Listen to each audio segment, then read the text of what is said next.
And I promise ample time for questions today. I wanted to share just a few updates with you. First today, President Biden signed 2 executive actions that will begin to restore and strengthen Americans' access to quality, affordable health care. Specifically, he directed agencies to re-examine rules and other policies that limit Americans' access to health care and consider additional actions to strengthen Medicaid and the Affordable Care Act so they can continue to provide access to life-saving care for millions of Americans. As a result, the Department of Health and Human Services will open healthcare.gov for a special enrollment period from February 15th to May 15th. And just as a reminder, the prior administration only had it open for 6 weeks, so this is double that length of time. Starting February 15th, Americans without health insurance can go to healthcare.gov and sign up for health coverage, often at little or no cost. The president also rescinded the global gag rule, which bars international nonprofits that which bars international nonprofits that provide abortion counseling or referrals from receiving U.S. funding. And he directed the Department of Health and Human Services to take immediate action to consider whether to rescind regulations under its Title X Family Planning Program. These also, of course, build on the actions the president has taken to put equity at the heart of his administration's response to COVID-19. Second, I wanted to update you on the amendment being made to the Public Readiness and Emergency Preparedness Act, or PrEP Act, declaration on the COVID-19 response. HHS will amend the current PrEP Act declaration to permit recently retired doctors and nurses to administer COVID-19 vaccines and to permit anyone currently licensed to vaccinate within their home state and to administer shots across state lines. So we've talked a lot in here about the need for not just vaccines, but vaccinators, and this is an effort to put more vaccinators in the field. A number of states have already taken action to ease licensing requirements to expand the vaccinator workforce, but this nationwide action will make that easier across the board. The amendment will help us in our vaccination efforts with the continued goal of 100 million shots in 100 days. Also today, I just wanted to point you to, which you may have all seen, the statement by National Economic Council Director Brian Deese about the quarterly GDP and weekly unemployment claims. And finally, a note on the Vice President's schedule. Today she's doing local TV interviews and meeting with editorial boards in West Virginia and Arizona to discuss the American Rescue Plan. So with that, go ahead. Thanks, Jen. I've got 2, one foreign, one domestic. I wanted to ask you about the Pakistani Supreme Court's decision to release the man that was convicted of the killing of journalist Daniel Pearl. Does the White House have a response, and are there plans to ask for his extradition to the U.S. for a trial? The United States is outraged by the Pakistani Supreme Court's decision to affirm the acquittals of those responsible for Wall Street Journal reporter Daniel Pearl's kidnapping and brutal murder, which shocked the world's conscience in 2002. This decision to exonerate and release Sheikh and the other suspects is an affront to terrorism victims everywhere, including in Pakistan. We recognize past Pakistani actions to try to hold Mr. Pearl's murderers accountable, and we do note that as of right now, Omar Sheikh remains in detention in Pakistan under national security authorities. But we call on the Pakistani government to expeditiously review its legal options, including allowing the United States to prosecute Sheikh for the brutal murder of an American citizen and journalist. And we're committed to securing justice for Daniel Pearl's family and holding terrorists anywhere accountable for their heinous crimes. And the State Department, I know, also just put out a statement. Ask about this flurry of executive orders we've seen.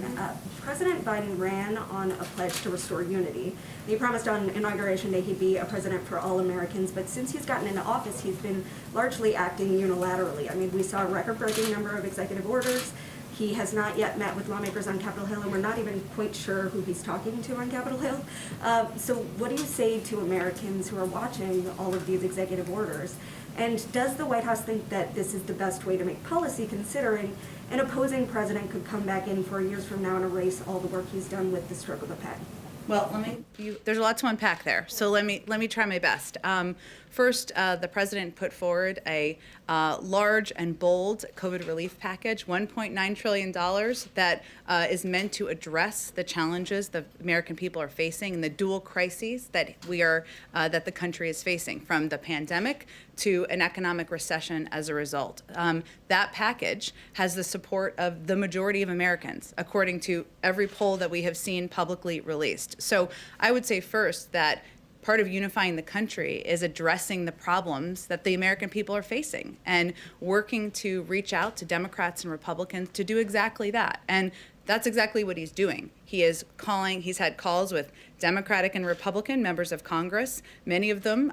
He's doing more calls today, but he's doing calls regularly throughout the week and has done them back to when he was inaugurated and even before then. But he's also calling Democratic and Republican mayors and governors to talk to them about what their needs are on the ground. So his objective as president is to deliver on what he promised in his inaugural address, govern for all of the American people by focusing on addressing the issues that people are facing that aren't just hitting blue states or red states, aren't just hitting Democrats or Republicans, but are crises that we are all facing. And I think the polls will tell you that people are responding to that. In terms of executive actions, he also ran with a commitment to take steps immediately to address the pain and suffering that the American people were feeling. And that includes overturning some of the detrimental, harmful, and at times immoral policies and actions of the prior administration. But he's the first to tell you, as he said many times publicly, he's not going to take executive action alone. That's why he's put forward a number of packages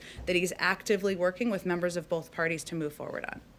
Follow-up, if the issue is that Congress is so broken that he needs to work quickly unilaterally to get some of this done, then does he support the move towards reconciliation that Senate Democrats are talking about right now? It's essentially the same idea.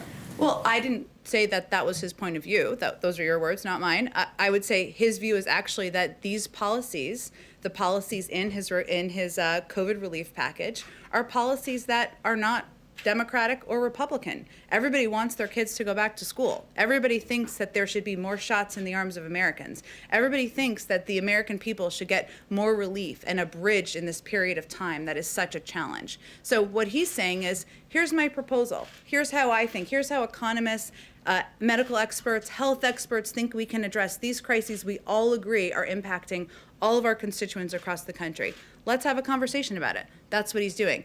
At the same time, he's not going to delay action that would help bring relief to the public and help bring access to affordable health care to the American people, help ensure women have access to reproductive health as well. So, there are a lot of steps he's taken over the past couple of weeks. He's not going to delay actions that require immediate action, that he can bring that relief immediately, but he's also going to work with Congress. He's proposed multiple bills to do that.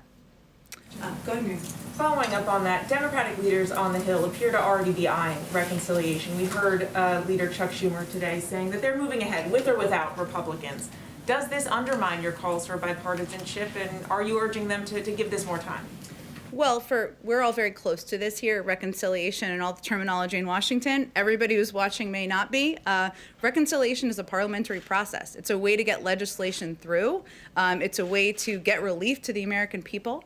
The president wants this to be a bipartisan package, regardless of the mechanisms.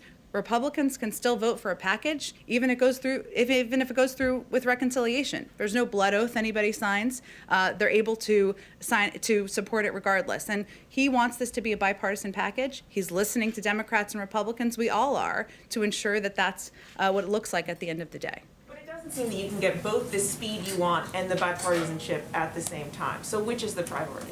I don't think that's true. We'd refute that notion. These challenges that the American public are facing are urgent. People don't know how to plan to have food on their table now. They're worried about whether their kids can go back to school in a couple months now. They're worried about getting the vaccine now. And those are issues that Republican elected officials are hearing, Democratic elected officials are hearing from their constituents, and we're confident that people are going to listen to them and come together to support a bipartisan bill. And just one other question on COVID. The South Africa variant is now been discovered to be here in the U.S. You, of course, have taken steps to ban non-U.S. citizens from South Africa from traveling here. That ban goes into effect on Saturday. Can you explain why Saturday, why not sooner? Well, the testing requirements we put in place that you noted were put in place for all departures, including South Africa. They take place. They will be put into effect at noon on January 26th. So this actually goes into effect Friday night, fair, to Saturday morning, close, and was put into place very quickly over the course of a week to stand up the necessary process. I mean, it takes a little bit of time to put these restrictions in place, to work with airlines, work with regulatory authorities to get them in place. We did that as quickly as possible, and before there was a reported case, of course, because we've seen the reports and we listened to health and medical experts. Go ahead, Caitlin. So, given that Democrats have kind of indicated they will move forward with or without Republican support, would President Biden sign a bill that only Democrats voted for? Well, we're not quite there. That's getting us a few steps ahead of where we are now. He continues to believe that this should be, and will be a bipartisan bill that receives support from Democrats and Republicans. And he's having conversations with and listening to leaders and members of both parties to assure that we get to exactly that place. But if we got to that place where only Democrats have voted for it, is he okay with We'll that? have a conversation at that point. We're not there yet. Okay, so second question on, given all the volatility surrounding Wall Street and GameStop, what is the Biden administration doing to protect the average American investor if there is going to be potentially a major market correction coming? Well, the SEC put out a statement, I believe it was today, or in the last 24 hours, I should say. We'd refer you to that. We're not going to have additional comment from here. Nothing beyond just monitoring it. Has he had any conversations with economic officials about what's going on? He's briefed by his economic team frequently, but I don't have anything more to read out for you. Go ahead. Is the SEC, DOJ, or broader administration specifically looking at Robinhood and other platforms' decision to prevent retail investors from purchasing certain stocks like GameStop? I don't have anything more on this aside from to point you to the SEC statement. Okay, just one more question. Is the administration working with Majority Leader Chuck Schumer to push Gary Gensler's nomination given the frenzy in the stock market? Well, I have not spoken with our legislative team about Gary Gensler's nomination specifically, but certainly the president has spoken about the urgency of getting his team in place to address the range of issues we're facing, and I don't think that would be any different for Mr. Gensler. Go ahead, Sabrina. Thank you so much. First on the COVID relief package, in order to cut a deal, would President Biden be willing to entertain a smaller package? Well, first, and you didn't ask me this, but since there was some reporting this morning, I just want to take the opportunity to be crystal clear. We're not looking to split the package. That is not a proposal from the White House. I talked to the president about it this morning. That is not what our focus is or our intention is. And the reason is because we are not going to put ourselves in a place, or anyone in a place, where we're choosing between helping families to put food on the table and making sure kids get back to school, or making sure kids get back to school and getting a vaccine in the arms of Americans. Now, at the same time, what the president has conveyed to all of us and had during his conversations with members of Congress is that he's put his proposal out there. He was in the Senate for 36 years. He, of all people, appreciates the back and forth, the engagement, the opportunity to hear from members of all sides on what they like, what they don't like, things they think should be smaller. Some have proposed things should be bigger. There's, of course, lots of ideas. No member of Congress is a wallflower that are out there in public, and certainly that reflects the private conversations as well. And, there are areas. For example, there has been some discussion of, can this be more targeted? The president believes that, and that based on his recommendations of economists and his health and economic experts, this is a plan. This is a overall package and proposal that is absolutely targeted toward the people who need it most. But he's happy to have a conversation about that, and happy to have a conversation about any component that people are coming at him with good ideas. But our focus is on making it better, improving the package as people have good ideas. We're open for business and open to hear from members of Congress on that, but we're not going to do this in a piecemeal way or break apart a big package that's meant to address the crisis we're facing. On COVID, can you confirm that the Biden administration is actively looking into expanding mandatory testing for domestic travelers here in the United States, and what other new domestic requirements can you detail that might be forthcoming? Well, we had put out just a couple of days ago, as we talked about earlier, some specific requirements on international travel, as you know. I don't have anything to preview for you or predict on domestic travel restrictions. Our team is always evaluating and how to keep the American people safe. Go ahead. Thanks, Jen. Can you give the American people any hope that the vaccine supply is going to go much over 10 million doses a week for the next couple months? Well, as you know, but in case people watching don't know, the president made an announcement just 2 days ago about increasing the supply of vaccines to ensure that we are getting as much of the supply into the hands of governors and elected officials as we can to get the vaccine into the arms of Americans. We're going to continue to push. As he said, he's going to continue to push. We will all continue to push. But the issue is not just vaccine supply. A big issue is vaccinators and the capacity to have people who can put the vaccine into the arms of Americans in communities and in neighborhoods to be able to do that. And it's also vaccine locations. So we already made an announcement less than 48 hours ago about increasing the vaccine supply going to states. He will continue to push. Our goal is, of course, to continue to increase in all of these areas. But the main issue is supply, isn't it? It's one of the issues. We will be in a place by this summer where we will have enough supply for the public, but that doesn't ensure that everybody will have had a vaccine, because we need to ensure we have the materials to distribute the vaccine, the vaccinators and qualified individuals to literally put the shots in the arms of Americans, places to do it. This is why this is such a Herculean task, because it requires so many components. Sanofi just announced that it has struck a deal with Pfizer to produce 125 million doses of the Pfizer vaccine, but that's all going to the EU and it's not going to start until this summer. Has the White House been talking to domestic pharmaceutical companies about doing something similar more quickly? Well, the president did invoke the Defense Production Act, as you all know, last week. But we're not, to quote Dr. Fauci, because it's always a good place to be, we're not producing shoes here. We're producing vaccines. And we want to work very closely with the manufacturers and the companies that are the experts on producing these to ensure they can do exactly that. It's not easy to start from scratch in a new facility. We're very mindful of that. And so right now, we're certainly reviewing all options, but our focus is on continuing to work directly with the manufacturers and their facilities to get the vaccines out the door. Go ahead. Thanks, Jen. And Nandita from Reuters News.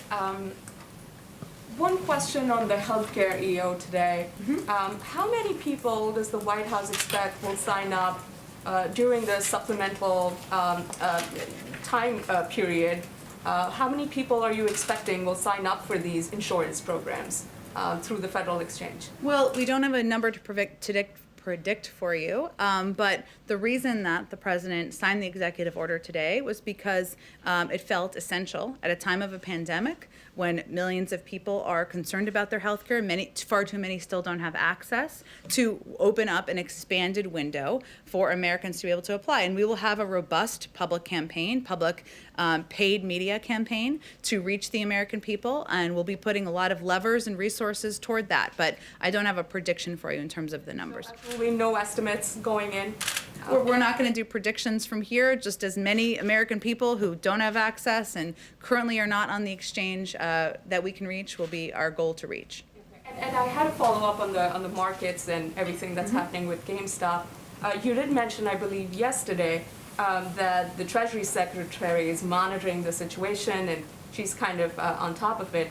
There have been some kind of concerns about her previous engagements with Citadel and speaking fees that she has received from Citadel. Are there any plans to have her recuse herself from advising the president on GameStop and the whole Robinhood situation? Well, just to be clear, what I said was that the Treasury Secretary is now confirmed. Obviously, we have a broad economic team. The SEC put out a statement yesterday that I referred to, but I don't think I have anything more for you on it, other than to say, separate from the GameStop issue, the Secretary of Treasury is one of the world-renowned experts on markets, on the economy. Shouldn't be a surprise to anyone she was paid to give her perspective and advice before she came into office. Go ahead, before she came in to be the Treasury Secretary, I should say. Go ahead. Jen, I have a couple of foreign policy issues. Sure. The first one is on Taiwan. Chinese Defense Ministry spokesman said yesterday that the Chinese military activities in the Taiwan Strait is a necessary response to foreign intervention and that any efforts towards independence means war. Does the administration believe that Beijing is testing the U.S. on the issue of Taiwan, and how would you respond? Well, the good news is that my longtime friend John Kirby is giving a briefing today at the Department of Defense, and I would certainly refer you to him and any comments he makes on this specific issue. Do you have another question? Yes. I'm just again following up Secretary Blinken's statement yesterday on the review of the sale of F-35 to the United Arab Emirates and also missiles to the Saudis. What is the message of the administration to the region in terms of your position on the Abraham Accords? I understand the president is open to having more countries join, but how urgent is it for the administration? And what would be your strategy? Would you, for example, continue the carrot and sticks approach of the Trump administration? Well, I know Secretary Blinken was just confirmed yesterday. I love having all these cabinet members and colleagues in places and agencies because there's even more expertise out there. But as you know, we've recently paused some arms sales to ensure they meet our strategic objectives, including how to end the conflict in Yemen. But State will be able to speak to it in greater detail. And as you also noted, there's going to be an ongoing review of a range of policies, including what our engagement will be in the Abraham Accords. In terms of the urgency, how urgent is it for the administration that more countries sign on? Well, again, this will be under the purview of the State Department. I'm sure they'll be speaking to it. And the Secretary was just confirmed earlier this week, so we'll give him a minute to figure out where his pencils and pens are. But certainly it's important, an important issue and one that they will be reviewing soon, I'm sure. Question on Russia. Do you have anything else to add now that the Russian court has rejected the appeal of Alexei Navalny? Anything else that you'd like to add beyond what you've said? No, as I noted the other day, and as was clear in the readout that we issued of the president's call with President Putin, he did not hold back in conveying his concern and about the treatment of Alexei Navalny and the treatment of protesters, and that is certainly something that will continue to communicate at many levels with the Russians. Go ahead. Hi, two questions. Actually, third, I just wanted to follow up on the Russia question. Is there anything at all that you can give us in terms of the tone of that call or the length of the call? I mean, the topics that you laid out, kind of boom, boom, boom, were all pretty, it seemed like quite a difficult conversation for the Russian president, perhaps. I'm just wondering if you can give us any sort of sense of color about how it went. Well, I'm not in the business of reading out anything the Russians are doing, as I know you're not exactly asking, but sort of. I will say that President Biden had clear objectives that he wanted to get across during that call. He has never held back as it relates to President Putin or his concerns about the actions of the Russian government, and he certainly conveyed that clearly during the call. As you know, there's also a review that's underway about a range of activities that is being overseen by his national security team, and he touched on a number of those issues during that call. But I don't have anything more for you. I'm sure the Kremlin is happy to give you a readout of how well President Putin thinks the call went. Go ahead. Fair enough. Another question is just on immigration. A federal judge in Texas has blocked your 100-day deportation pause. I just wanted to see how that's impacting the Biden agenda and if that is any way a reason for perhaps a delay in an immigration EO that we've been expecting. No, I will say, I know we had a statement on the specific case you referenced, which I'm happy to circle back with you on it if you haven't received it. In terms of our overarching agenda and approach to immigration, there was an early and draft version of what our executive order plan and schedule looked like, and that was early and was draft and was not accurate. But I will tell you, get some sleep this weekend. We'll have more to say next week on immigration. The president will, so we'll have more to report out to you in the next couple days. One final thing here.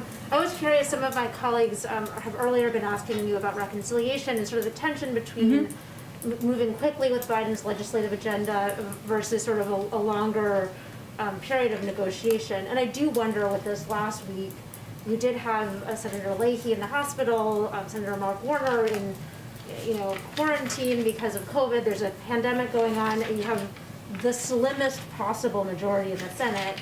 Is there any sort of, when you look at the health situation, is there any sense that perhaps, moving it along quickly while you still have a majority might be the better move? Well, I've watched Senator Leahy in action for quite some time, and he has been, continues to be an advocate, as we know, for justice, for equality, and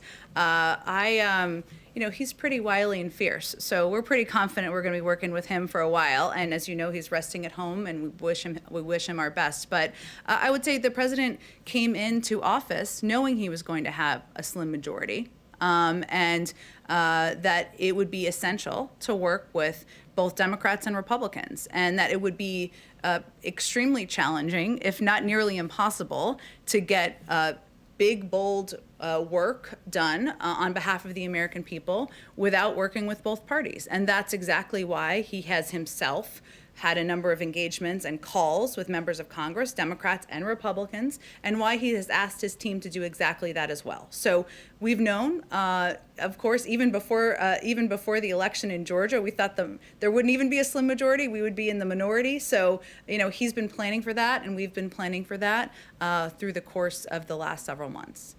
Go ahead, Anita. I'm following up on immigration. I understand what you're saying about the document that's out there with some executive orders and dates, but the chief of staff also indicated that immigration would be coming by February 1st, which I believe is Monday. Mm-hmm. So are the immigration executive orders coming on Monday? And is there some desire to wait until the secretary is confirmed for the executive orders, or can you give us shed some more light on this? No, I would say, as you guys may know from doing your own planning with long-term enterprise stories, sometimes things change. And things change in communications planning and what day you're going to put information out. And there's a range of reasons for that. But I would say stay tuned. We'll have more to say next week. So you won't say if it's Monday or not? Just sometime next week? It will be next week. Okay. And is one of the executive orders that we're talking about a plan for family reunification at the border? I mean, that's one. Obviously, there's many, but that's one that a lot of people are waiting to kind of hear what that plan is. Is that something we should expect?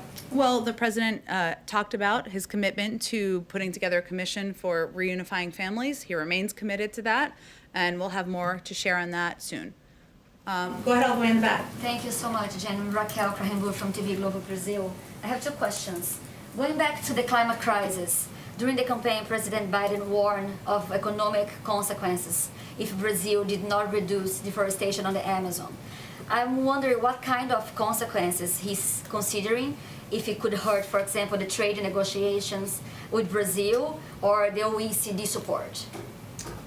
Well, we just announced yesterday that we're going to be doing a climate summit coming up in the next couple of months. And of course, this is a big priority for President Biden. And that's why he asked his good friend, former Secretary Kerry, to lead our climate international effort. And certainly Brazil will be a key partner in that. But in terms of what those negotiations and discussions look like, it's a little too early for that at this point. And I'd certainly send you to the State Department and Secretary Kerry's office for more details. Okay, so just a follow-up. Did he invite the Brazilian president? Will he invite for the summit? And is also President Biden still planning to label countries as climate outlaws? And if so, would Brazil be part of this list? Well, we're not quite there yet, given we just announced it. There haven't been invites or anything that went out, but we're happy to keep everybody updated. And certainly, as the United States is a large emitter, so is Brazil, so is China, so are many large countries and large economies, and we all have a role to play in addressing this crisis. One more question, Jen. When does President Biden think he will be able to start doing, or he will do his first international trip? And where would be the first place he would go? I don't have anything to preview or predict for you at this point. As you know, we haven't done any domestic travel yet, given COVID. So I certainly don't have any predictions about a foreign trip. Go ahead, Sabrina. So I had a question at her confirmation hearing yesterday, UN Ambassador Designate Linda Thomas-Greenfield said she believed that BDS, the boycott, divestment, sanctions movement to pressure Israel, is unacceptable and borders on or verges on anti-Semitism. Is that a characterization that the White House shares when it comes to the BDS movement? I don't have anything more for you on kind of our position. It's, I think, been that the president has spoken to this as a candidate and prior as vice president, but I don't have anything new, and I'm happy to get back to you if there's anything I can get to you from the national security team. Go ahead. Thank you, Rob Curley with the Washington Examiner. Just to actually follow up on that, Linda Thomas-Greenfield also said she would be standing against the unfair targeting of Israel, the relentless resolutions that are proposed against Israel unfairly. Is that the position of the White House? I mean, Israel, after all, is in violation of international law, illegally occupies the West Bank and Gaza. Do you believe it's unfairly targeted? You know, I didn't see her full hearing yesterday. Actually, I didn't see any of her hearing. I'm happy to review it and take a look and see if there's more we can speak to from our end. Can I also just bring back to the executive orders, the questions we were discussing at the start? So I'm still trying to sort of reconcile this deluge. What are we at? I think we're at 26 executive orders now, and reconcile that with the campaign rhetoric, because in October, Joe Biden said there were limitations on the use of executive actions, things you can't do by executive order unless you're a dictator. We're a democracy, we need consensus.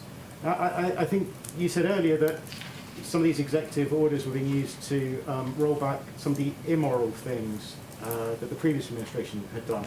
If you're calling these things immoral, is that seeking consensus and unity? And then also, I mean, does it suggest that President Biden sees himself as perhaps a benevolent dictator? Well, Rob, I'm sure this wasn't your intention, but I think you took the president's comments a bit out of context. He was asked about tax reform and whether that could be done via executive order during the interview with George Stephanopoulos, which you're referring to. But I think the well, I think the question is pretty important context for everybody, and he said no. And the president also said during an interview with columnists back in December that he didn't think executive action should be used for everything, and that certainly is his point of view. But there are steps, including overturning some of the harmful, detrimental, and yes, immoral actions of the prior administration that he felt he could not wait to overturn, and that's exactly what he did.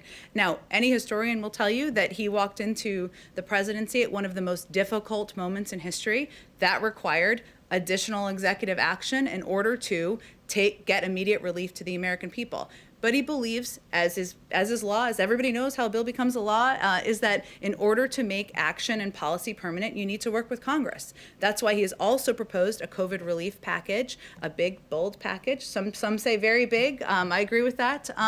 And also an immigration bill. He has not held back or delayed putting forward legislation either. So he's going to use the levers that every president in history has used, executive actions. But he also feels it's important to work with Congress and not just one party, but both parties to get things done. Go ahead in the back. Thank you, Jen. A couple of questions. One technical question on the EO signed today.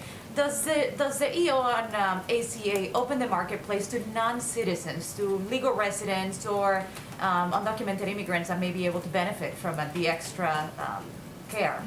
It doesn't change the requirements for a qualifying for the Affordable Care Act. It opens it up for 3 months for people who would be already eligible for the Affordable Care Act. So, but obviously there are, the Health and Human Services team will continue to look for ways to expand access. I will say, you didn't ask this, but this is a common question, so I'm just going to proactively answer it, that we do feel as an administration that ensuring that all people in the United States, undocumented immigrants as well, of course, should receive access to a vaccine because that, one, is morally right, but also ensures that people in the country are also safe. And that was my second question. How are you guiding the states? Actually, yes. Okay. How are you guiding the states? It's a common one.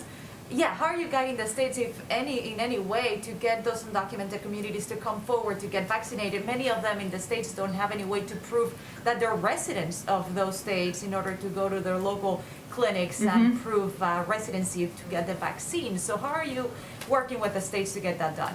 It's challenging. We've talked about this a bit in here. I mean, there's obviously vaccine hesitancy, which certainly exists in communities of undocumented immigrants and the concern of what it will mean for their status. But we are focused on ensuring we get the vaccine out broadly and to communities across the country, because that will make the American people safer. It's something we have to be both creative about, aggressive about, ambitious about. It's one of the reasons we need additional funding through the American Rescue Plan, but also one of the reasons why we plan to have an aggressive public education campaign to help embolden and empower local doctors and authorities. If I may ask one more on Cuba, do you guys plan on walking back all of those restrictions that were put into place under the Trump administration after the Obama administration had opened things up with Cuba? Well, our Cuba policy is governed by two principles. First, support for democracy and human rights. That will be at the core of our efforts. Second is Americans, especially Cuban Americans, are the best ambassadors for freedom in Cuba. So we'll review the Trump administration policies, as we are in a number of other areas of national security, with an eye to ensuring that our approach is aligned with that. But we will take our own path. I don't have anything to predict for you at this point in time. Go ahead, Alex. I wanted to clarify something. We talked a little bit about the administration's stance on school reopenings yesterday. Sure. So I wasn't really clear on that, so I got a little better information. Ron Klain indicated that he believes, or the administration believes, that schools need more funding for them to be safe enough to reopen for students to go back. But there's been a number of studies, including the recent one out of the CDC, that have shown evidence that schools are perfectly safe for students to go back, and there were recommendations that they should go back. So this seems like a bit of a dispute between teachers' unions and sort of data and the science. So where does the administration stand in that dispute? Well, first, let me be absolutely clear. President Biden wants schools to open, and he wants them to stay open because it's obviously very disruptive for families. I'm a mother, for anyone who has kids, for kids to come in and out of school. But that means making sure, as you said, that every school is able to have the equipment and resources to open safely. Not just rural schools or private schools, which often is where a lot of the school reopenings and schools staying open is happening. It's more of a challenge in public schools where they don't have that funding from tuition or smaller populations where it's easier to put in place the actions needed to keep the schools open. But the CDC study, which I know has received a lot of attention, was based on kind of an area that was more rural in Wisconsin. It was not, and I think what Dr. Walensky has said is that, and I think she said this on CNN last night, is that for areas where they are more populated, where schools where there's a lot more foot traffic, that there are going to need to be a lot of steps put in place in order to make the schools reopening safe. But we are committed to doing that. That's why the president signed an executive order last week supporting the safe reopening of schools. It requires the Departments of Education and CDC to provide evidence-based guidance. So that will include things like testing, smaller class sizes, more ventilation, better cleaning, PPE, strong state and local public health guidance. But we want to provide that clarity from the federal government because there's a lot of confusion, and public schools especially don't know what steps they need to take, how to ensure they're safe. Those are all good decisions that are going to be made locally, but we want to give them the guidance. That's in process. Our team is working on that. Dr. Walensky, the CDC, and our health experts, and we hope to have more specifics soon. Maybe two more questions. Go ahead. So American savings rate has been up throughout the pandemic, and so I'm wondering why give all Americans a $1,400 check, and why not means test for the relief that your administration is talking about? Well, first, the proposed checks, I mean, have the same criteria as the package that received broad bipartisan support in December, right? So approximately the $1,400 checks would go to families making approximately $150,000 a year. There's a scaling up, as I think you're referencing, up to about $300,000. I think you all are aware of this, but just for everybody else. And, there has been some questions about that. President Biden, our economic team, we're open to discussing that. But we want to ensure that the families that need relief, that need assistance, get it. And I would say at a time where we saw the economic data today, and this was reflected in Brian Deese's statement, it was worse than any week, I don't want to misquote myself here, that we saw during the Great Recession. I mean, people are suffering. Millions of people are out of work. People don't know how to put food on the table. These challenges are real. The data shows it, but we also see long lines for food pantries. We see, people who are out of work and don't know what they're going to do to make ends meet. And so that's tangible, that's real, and we want the package is going to need to be big and bold to address that. And then since We've been talking about women's health and access to abortion today. Does the administration plan to suspend the requirement that the medication abortion pill be picked up in person? I know that that's something that advocates have been pushing for after the reversal under the Trump administration.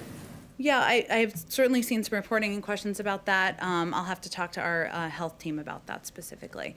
Can I ask one more about the travel restrictions? Sure, go ahead, and Caitlin, then we'll go to you. A lot of our viewers are asking if there will be any kind of consideration for waivers for students or unmarried couple like fiancés, since that is now the requirement for testing and quarantine. Well, I know there's been a lot of coverage of this and questions because these are people's lives and human beings who are missing their loved ones and their family members. And just to restate what the requirements are now. So spouses of American citizens and lawful permanent residents are able to travel under these restrictions we've put in place on international travel, although they have to take part in the mandatory pre-departure testing that applies to everyone. And we are reviewing and assessing, I should say, how students and unmarried couples and how we can proceed with that moving forward. I don't have anything to preview for you, but our team is looking into that. Criteria, why countries with high numbers like Russia or India or Mexico are not in the list? Well, our health and medical team takes a close look at what restrictions we need to put in place in order to keep the American people safe, and that's how we review it. It's not about geopolitics. It was at times in the prior administration. That's not how we approach things. It's about where we need to put restrictions in place to keep the American people safe. I promise Caitlin she'd get the next question. So just to get some clarification on the CDC study about schools being good to reopen if precautions are taken, is the White House position that it needs to be further studied since you're citing just the one school in Wisconsin, or does the White House agree with the recommendations from the CDC about schools reopening?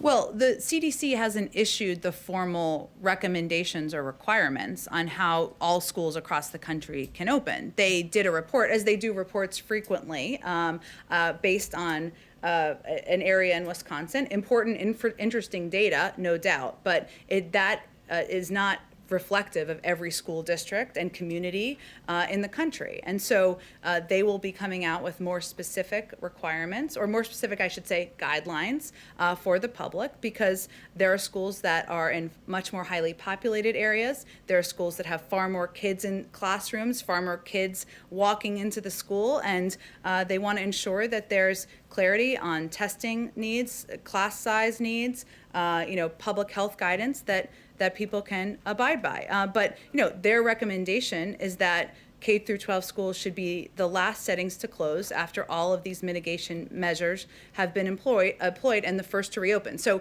we all want schools to open and be open for good. What I'm reflecting on, or what I'm trying to clarify, I guess, is that schools in cities are dealing with different challenges than schools in rural communities, and schools in Wisconsin may be dealing in different challenges than schools in downtown Atlanta, right? So there needs to be the CDC will issue more specific guidelines soon. They're focused on it now. Okay, and last question on this. So President Biden has said he wants all schools to reopen in his first 100 days. Is that still the goal if Congress does not pass this proposal, which has the money for schools, which Ron Klain and others have said is what they believe schools need to reopen? I sense skepticism about the bill getting passed. We don't feel that. Look, I think the reason... I know, that's your job. Look, I think, Caitlin, one of the reasons why we're so focused on the American Rescue Plan and getting it urgently passed through Congress is because we need this funding in order for schools to reopen and for them to have the support to ensure that they have proper ventilation, better cleaning, testing, PPE. That's a key component of the package. And that's one of the reasons we're not going to negotiate out that versus vaccine funding or unemployment insurance, because that's a key component, and we need that to ensure that schools will have the resources across the country to be able to reopen, and that's exactly what the president wants to happen. Thank you, Jen. Thank you. Oh, okay, we're good. She was very patient. Go ahead. Thank you. I just wonder if there is a general sense of frustration just about the pace of things, given the vaccine distribution, some of what you inherited from the Trump administration, trying to roll out executive orders, working with Congress and sort of having some lawmakers raise concerns. Is it harder to change things than you all thought it would be? I'm only laughing because we're on our 8th day here. So, and in that period of time, the president has signed multiple executive orders. He has proposed several comprehensive bills. He's had many conversations with members of Congress about the urgency of getting things done. And I will say, in those conversations, there is an understanding and agreement about the urgency of addressing these issues. So, no, we're actually pretty hopeful and optimistic about the opportunity and the ability to work with Democrats and Republicans to get packages through to help bring relief to the American public. But we also recognize that members of Congress have, they're not wallflowers. They have different points of view. They have lots of ideas. They're going to bring those forward. We're hearing them, and we're just eager to move things forward as quickly as we can. But we're on day 8, so we are confident we're still on a pretty rapid pace here. Thanks, everyone. I appreciate all of you. I'll be in my office. Thanks for your time, and we'll do this again tomorrow.